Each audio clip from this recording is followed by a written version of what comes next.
रूपाय मंगलम।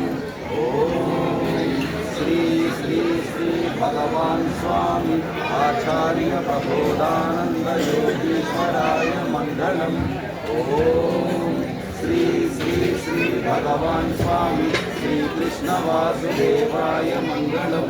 రంగు రూపు వాసన లేని కర్పూరము అగ్ని చేత కాల్చబడి ఏ విధముగా శూన్యంలో కలిసిపోతున్నదో అదే విధంగా రూపానామ గుణములు కలిగిన నేను గురువు ద్వారా వచ్చినటువంటి జ్ఞానాగ్ని చేత నా సర్వకర్మలను కాల్చుకొని అంతటా ఉన్న పరమాత్మలోనికి ఐక్యమైపోతానని ప్రమాణం చేయుచున్నాను.